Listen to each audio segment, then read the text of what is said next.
Welcome to the Normal People Fitness Podcast. My name is Steve Marsden, and we're going to talk about getting fit, getting healthy, feeling good, while eating the things you want to eat and doing the things you want to do. Hello, happy, healthy people. How you doing? My name's Steve. If you do not know who I am a gym owner and a personal trainer based in Livingston in Scotland, which is between Edinburgh and Glasgow in the Central Belt. Here we are, another episode of Questions from the Gym Floor. This week we have some interesting questions that I've been looking forward to tackling alongside Natasha. How you doing, Natasha? I'm good. I'm hungry today. Yeah, well, I think you've said that on every single podcast you've been on. I know. I do apologise. It's okay. It's okay to be hungry. Yeah. It's a human impulse. It's not okay to moan about it all the time, though. Well, do you know what? I think if we didn't feel physical pain when we were hungry, then we'd probably have all died out. Yeah. So I think it serves an evolutionary response there that has made sure your ancestors have allowed you to be in existence today. So do you know You're what? the only person that would have the response to me saying that. Yeah, I know, but well, hey, do you know there's like a 1 in 4 trillion chances that you and I are sitting here today. Yeah, and a lot of that is the response of hunger, sex, needing shelter, etc. So do you know what? That's okay to moan about. What is not okay to moan about is things like it being cold, because there are many actionable things we can do. I don't know. We keep the gym very cold, all you listeners out there, and the reason is because your bodies get warm when you start moving. But every time people come in, I don't know if you get it at like all 6 a.m. Yeah, all the time. It's so cold in here. All right, get on the air bike, and they never do. Yeah. They never do. But hey ho, I'm glad you're okay. No, I'm good. I'm fine. Good. I'm also hungry, but yeah. I'll be stoic and not mention it. Oops. Cool. So, question time. We've had a few questions. The first one I'll tackle because it's very relevant to me at the minute, and then we'll get on with the other ones. In fact, let's wet our whistles with an easy one. Exercises to tone the stomach. Oh, controversial. Controversial. Right, Natasha, someone tells you, what exercises can I do to do this bit? And they always like grab their belly rolls. We rolls, yeah. What exercises can I do to do this? Explain to me what you would say to someone who asked you, how do you tone your stomach with exercise? Tones are... it's a hard word to use, but you can't spot reduce fat. Like you can't do it. You can't pick and choose. I wish we could. It'd be very nice, but you just can't. All that exercise in your core is going to do is going to give you core strength, which is very, very important for everything else that you do in the gym, and it's going to work on your abs that are underneath the rolls that you've pinched in front of me, I'm afraid. Calorie deficit is the only thing that will get rid of that belly fat, but then even saying that, you cannot spot reduce it. But I was listening to another podcast the other day actually, what? And it made another podcast? You mean you don't only listen to my one? It made a really good point about having fat on your belly is like actually a really good place to store it. Like imagine if you stored all your fat in your face or like your arms and your legs, which you can't actually cover up as easy as your belly. Like 98% of your life you've got a t-shirt on, so it's quite a good place. But when we want to get rid of our belly fat, exercising it is not going to do that. It's just going to build on the abs that are underneath our chub.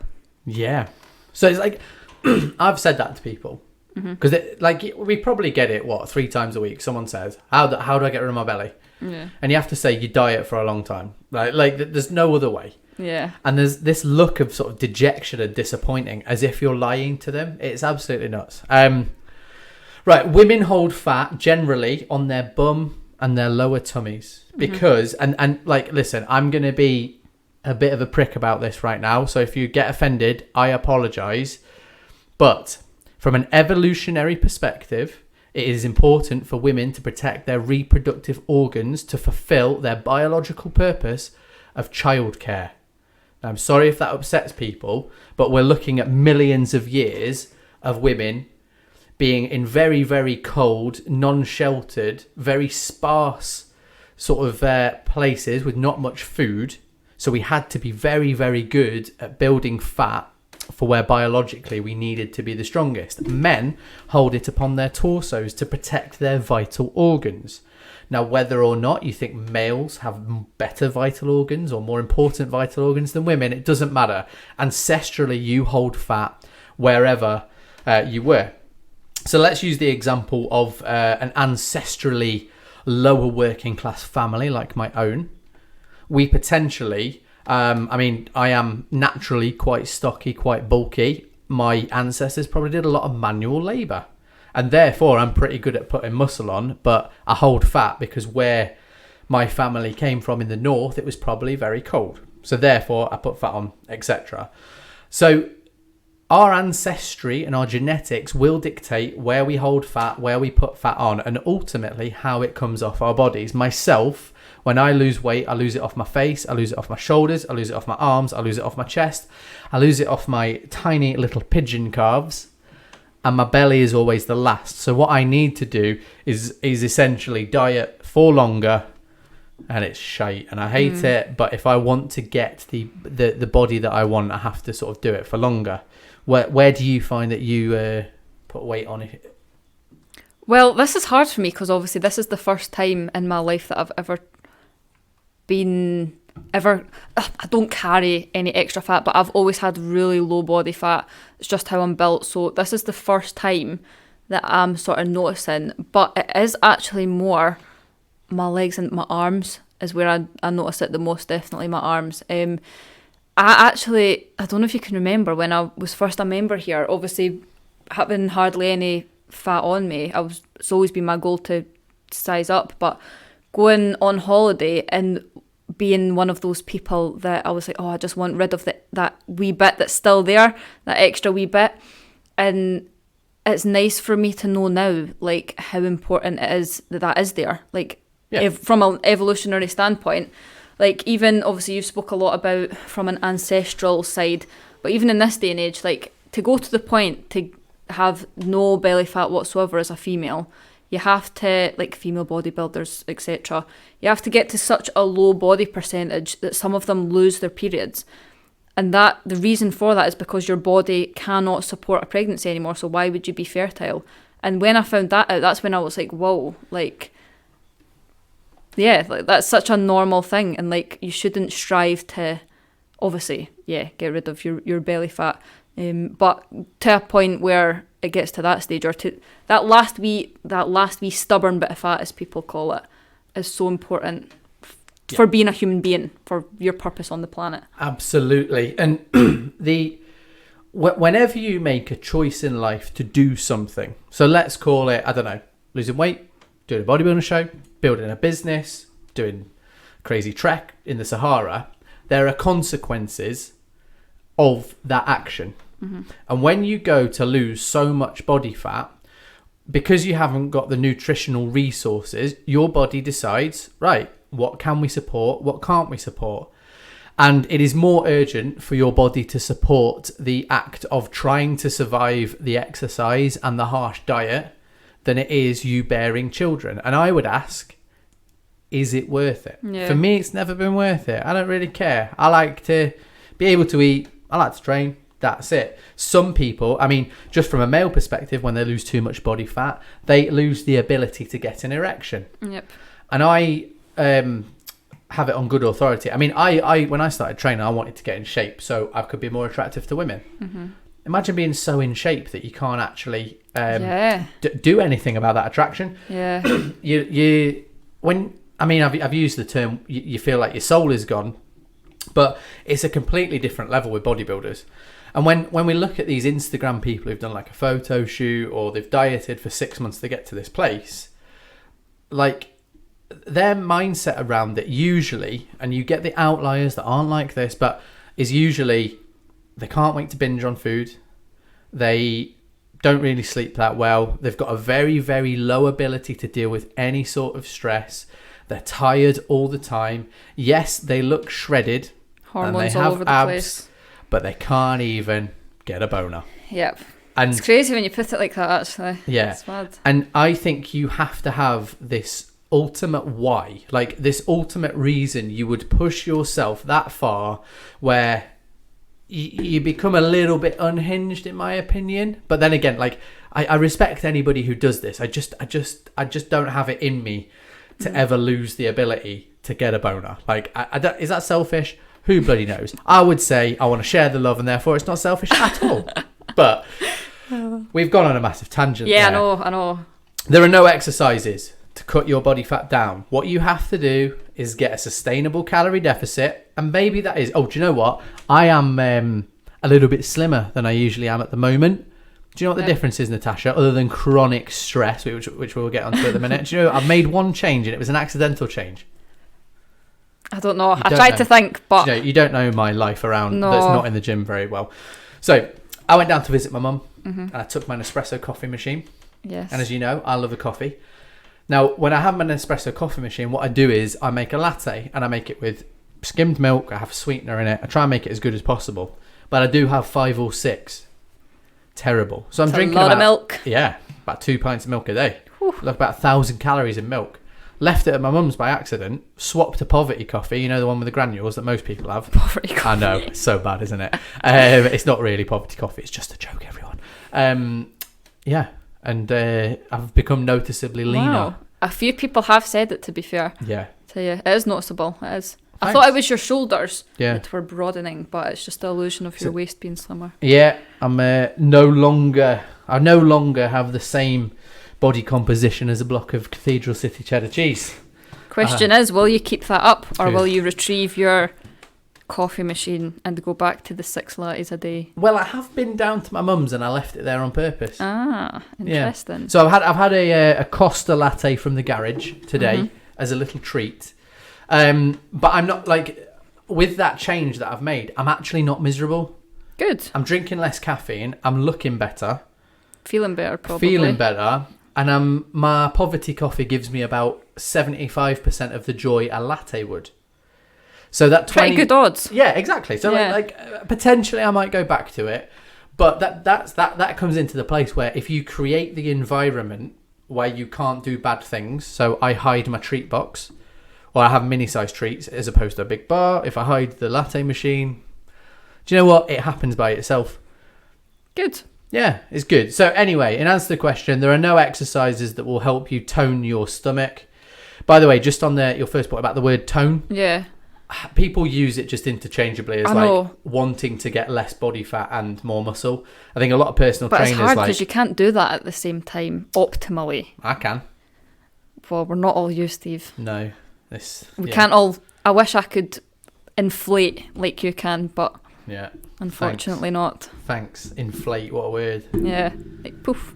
Just, you know what I mean? You'll get a pay cut. I'm kidding. I am kidding. No, yeah, exactly. It's one of these things. Like I've never done a bulk or a cut.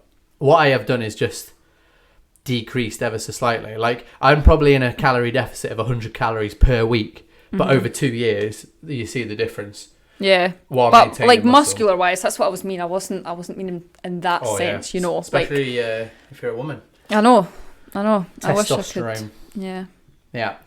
Right Sometimes. then. What that was a big tangent. I know. I know, but it's the thing is about these questions is people ask them, "What can I do to tone this? What's the best food to eat?" They expect a simple answer, and they expect crunches, pineapple, and your body is this complicated matrix of hormonal responses. Like the word metabolism, everybody thinks it's this magic thing, but it's like 1,000 chemicals working together in your body. Yeah. And if you don't get enough sleep, your metabolism is affected. If you did a little, and your body's this complicated machine. We try to simplify information for people, but it depends. Yeah. And it depends on you as an individual, your genetics, your lifestyle, your priorities. It really depends. And I know that my priorities can change instantly depending on news and things. It's crazy. It is crazy. So there is never a simple answer, which is why we do a podcast and not a tweet. Correct. Boom. Right, let's get on to the big question. Oof. I know. I'm actually interested to hear what you have to say about this. As many conversations as we've had, like what your answer will actually be. Yeah. Right. So the question is, how do you get motivated when life isn't going your way? Right then, people, bit of honesty time. I'm having a shit year, as I'm sure everybody is. But so we had a global pandemic, as you probably are aware. If you're not aware, like there was a backpacker who went to New Zealand. He went into the wilderness to live for 3 months and came out and he didn't realise what had gone on. Oh my god! Yeah, so he woke up. Yeah, he woke up and he was basically like, "Where is everyone? What's happening?" And had missed this whole pandemic. Yeah, and can you imagine like walking out after 3 months off and being like, is this like 28 days later? You wake up in hospital, zombies everywhere. That's crazy. Yeah. So back in March, we had a meeting, didn't we? Yeah. And I said, listen, this is looking a bit crazy. Here's what we do if shit happens. It's funny because you said to me, you were like, what do you think's going to happen, Tasha? Because obviously I don't know if I've said this actually, but I studied biomedical science at uni, so I do a lot of immunology type viral stuff. And Steve said, oh, well, what do you think? I was like, nah, it's absolutely fine.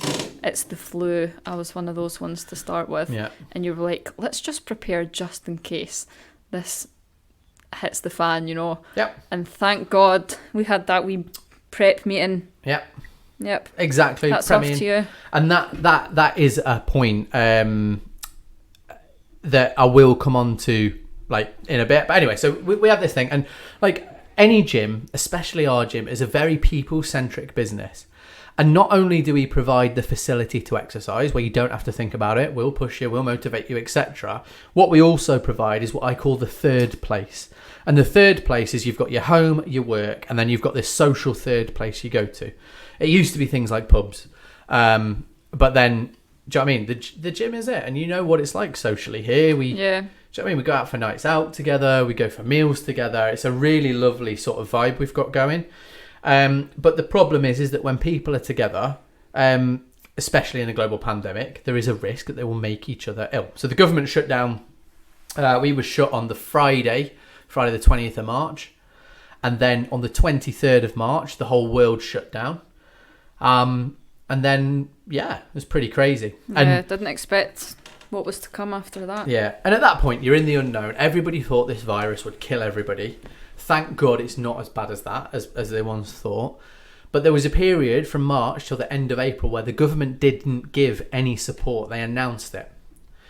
And we were stuck in this 3-week loop of the unknown of will we be open? Will we be open? Because we thought it'd be 3 weeks at the start. Yeah. And then slowly the business started getting withering away. People sort of quit or they weren't exercising. And essentially, as a business owner in a people-centric business, you start losing quite a lot of your only income while having sort of to pay all the bills and things like that and to look after your staff. And it really becomes this point where you're making choices of, do I eat this month or do the people I pay, etc.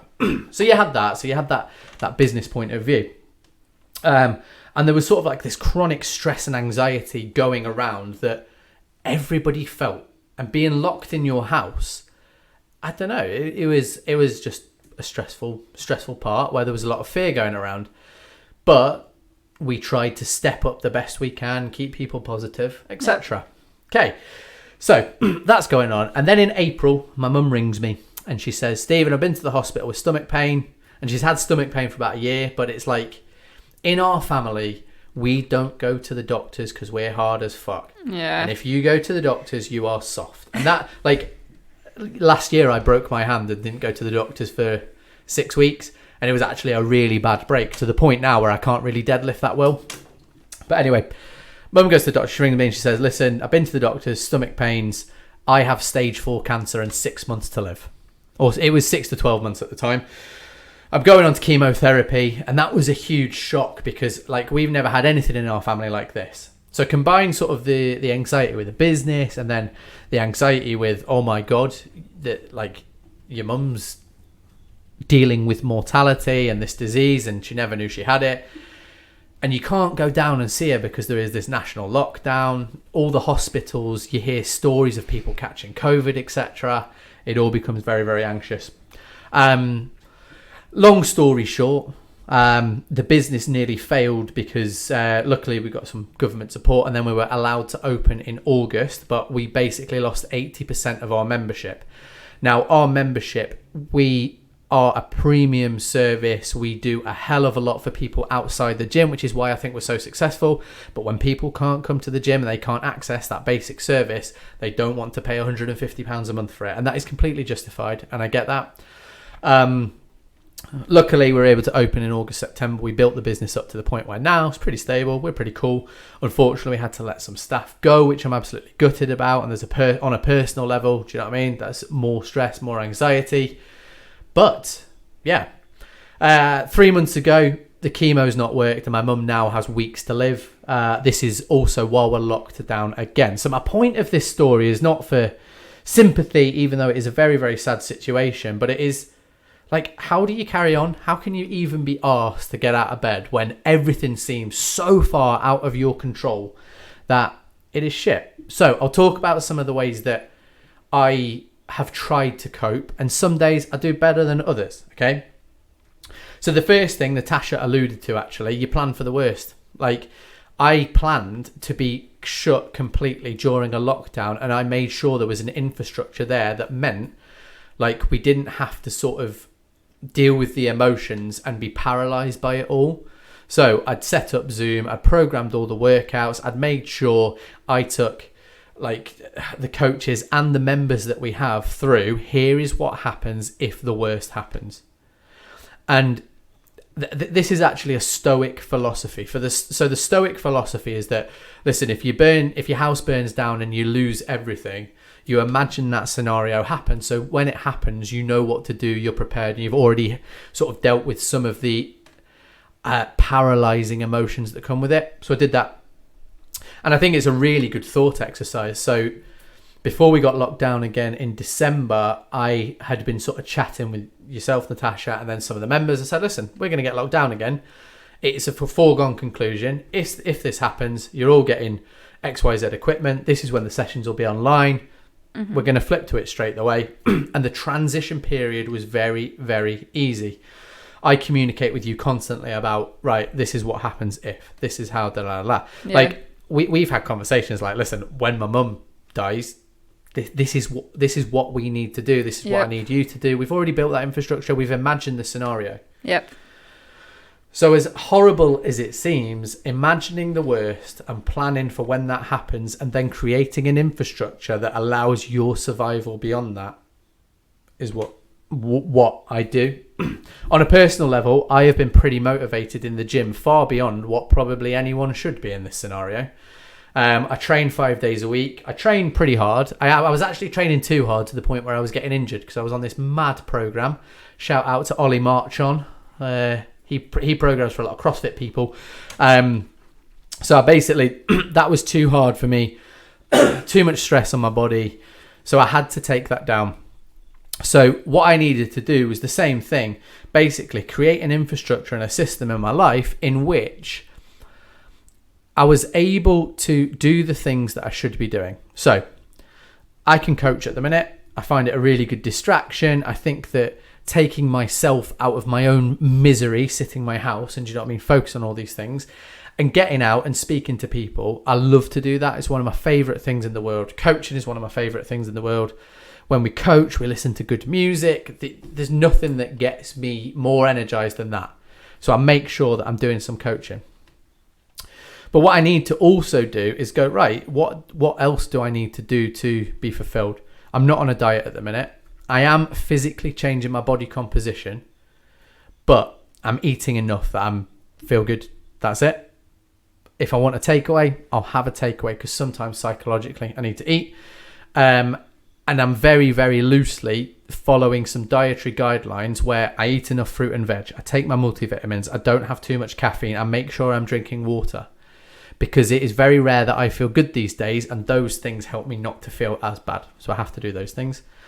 You and I run the gym so that I get extra time off so I can go see my mum. So there's an infrastructure where emotionally, even though it's very hard, I get fulfilled. Mm-hmm. But it allows me to drive down 7 hours, spend some time with my mum, in which she's actually craving Scotch pies at the minute. So, do you know what I mean? I take a delivery of Scotch pies down, and there we go. So I would say, in answer to the question, how do you get motivated when life isn't going your way? It's not about motivation. It's not about being this superhuman person that sort of conquers all on what they're feeling. You just accept that you're going to feel shit some days, and then you do whatever it takes to make you feel good. I am a person, exercise makes me feel good. Making sure that, do you know what I mean? I sweat and it makes me feel good. And do you know what? I'm not working that hard in the gym, like to my standards. I'm doing a workout in an hour and a half that should take an hour. But the hour and a half where my body's moving and I'm thinking about the next calorie or the next rep or whatever, it just takes me out of the day-to-day misery of reality. And that's it. Yeah. Wow, that's a good answer. Thanks. I don't know. I read a lot of books, like Stoicism. I've read a lot about that. I'm just a big proponent of control your environment. Let the environment do the work for you so that you don't have to do it, and be kind to yourself. And you know what I mean? I keep saying to my girlfriend that this is one of the most traumatic things a human being can go through. Yeah. Yeah. And the fact that my business has survived the pandemic, that I'm in pretty good shape. I've got one vein on my bicep. That's how lean I am these days. like I'm doing all right. And you know what? The rest will happen after the inevitable. And one day it'll be easier, and I can go on holiday. Yeah, it's good. I suppose it's like when your foundations are so solid, everything else will be much easier to build on. Yeah, I mean, like, and just to make sure that I'm getting a lot of balance here. Like, I have quite a lot of mental health issues. I've been very depressed in the past, you know what I mean? I've got stuff from my childhood that's completely unresolved. Like, I am a normal human being that struggles and does all these things, and I just try my best to just... Well, what's the alternative? You know what I mean? Yeah. What's the alternative not doing that? Like, my business fails, that makes me feel shit. Do you know what I mean? Like, my relationships fail. Nah, I know that there's good times coming, and if I can just get through this, then that's all that matters. That's all that matters. And getting through this means just looking after myself in the most basic way. Yep. Yeah. Cool. Hit the nail on the head there. Boom. Right. Very good. Yeah. But hey, if anybody is going through a hard time, just email me, Steve at Steve Marsden Fitness, and we can jump on the phone or something on one of my big long drives. Yeah. Cool. Next question, Natasha. Ready? Yeah. I want to start jogging, running to improve my cardio. Any advice? Why? Why do you want to start running? No. Yeah, okay. So, improving your cardio is obviously a massive thing for like health and everything. Total understand that. But I know a lot of people that like running's not the only form of cardio. We touched on this in another podcast, but there's so many other things you can do. See, if you genuinely love, if you're one of these, I don't want to say freaks, but if you're one... Call them freaks, they are what they are. If you like running, it's something you would say. This is what happens when I spend too much time with you. If you genuinely love running, like my dad gets his running shoes on and he comes back and he's absolutely buzzing with himself. Great, like if it brings you joy, go for it, and that can be your form of cardio. But again, that we touched on in another podcast, I would hate for that to be my life. I would rather do cardio in other ways, such as with weights, like disguised cardio, like invisible cardio, and it's still doing it, and it's still getting that aspect of training in. But yeah, in answer to that question, it will, if you do it the right way and build on it, of course. Yeah, if it will improve your cardio, running or jogging, but just don't think that that's the only method of improving your cardio. Do it if you like it, but if you don't, there's many other alternatives. Okay, removing your own bias of hating running. Yep, yeah, I know. It came across quite strong there, didn't it? What you've inadvertently done is go, don't run. No. So let's pretend this person wants to run. So just for some context, actually, the person who asked this question is Jilly. All right, okay. So she already comes to us, and I assume what she's saying is, I just want to do some extra stuff outside. And right, okay. If she's brand new to running, so let's say she's been going to the gym, she's improved the cardio already to a level, and she can run for, let's call it 10 minutes without stopping. what would you suggest she does? So she trains with us 3 times a week. How should she structure her running around that? And then how should she look at her running, setting goals to improve her cardio? Let's ask it like that. Oh, cool. So just need to make sure that recovery is obviously the biggest thing. Not going out after, obviously, Jilly, and now that I know that it was her question, comes in, smashes her weights. The last thing you're going to want to do after that is go and just damage your muscles even more by, and like you say, joint pain, everything, blah, blah, blah. If it was me, I'd have a separate day to do it. That way you'll get the most out of your cardio and your running, and you'll get the most out of your weights in Jilly's situation. In order to improve running, obviously the same as you would progressively overload in the gym, there's loads of ways that you can do that. Trying to run a further distance in the same time, trying to run for longer periods of time, loads of different things that you can do to try and monitor or increase certain distances, etc. So I'm not the biggest person to give tips or anything on running, but yeah, everything you've said, spot on. Yeah, spot on. It's just about progressively overloading and doing it within a framework that your priority goal is achieved. So the way I would think about this is, so I'm a big believer in the red, amber, green system. If you've listened to the first podcast about starting a diet and fitness regime, you'll understand what I mean. If you haven't listened to that podcast, please go. But let's say, so a red time is like hyper stress. So let's say it is, I don't know, you're moving house. That's a really good example where you don't really have much time to exercise. Red is where you do the minimum. So what we need to do, what is the minimum? Okay. Amber is when things are, I mean, we're in amber about 80% of the year. So it's a little bit of effort to do things. You're doing it in a bit of a diet, but like generally that's your general mood. And then green is when you're hyper motivated. What I'd be doing is, right, a minimum is my 3 gym workouts with Steve Marsden Fitness every week. Mm-hmm.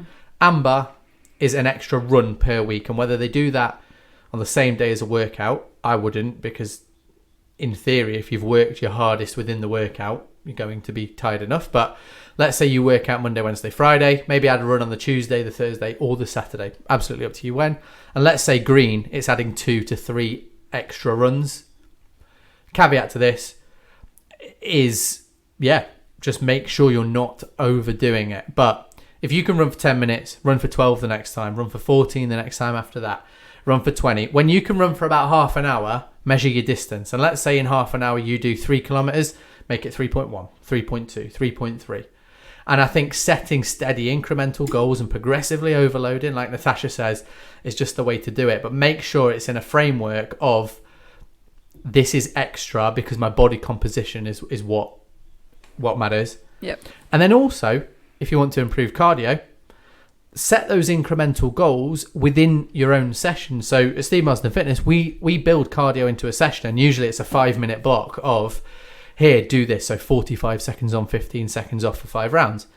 Maybe it's a case of using your MyZone or your sort of calorie burn to say, right, I will try and do X amount of calories because I did X amount of calories last time and increase it by 10%. Or it's just about doing more within the time you've got. So adding cardio by running or any other activity, or sort of doing more intense cardio during workouts. That is ways to do it. The key is finding what you enjoy. And Natasha and I hate running. Yeah. I'll make the point to say that the only reason that I hate running is because I'm so bad at it. So hats off, big respect to anyone that actually can run. I'm not shitting on your parade. Yeah. Good for you. I wish I could do it, but that's why I hate it. It's because I'm so bad at it. Well, when the zombies come and you have to run away, Natasha, you'll be the first one. You'll be the first one. Yeah. Cool. Right. I think that was a good little podcast, that. If you have any questions or you want us to cover anything, then give us a shout. steve@stevemarsdenfitness.com. If you want to train with us, we are launching an online program. So the way this will work is we will deliver your workouts via our app. We will help you with your diet. You do the workouts. And it just gives us a chance to work together remotely. There will be details on our website, www.stevemarsdenfitness.com. But thank you so much, and we'll see you soon. Thank you so much for listening to the Normal People Fitness podcast. If you need any help, then give me a shout at www.stevemarsdenfitness.com. Have an amazing day, and hopefully I'll see you soon.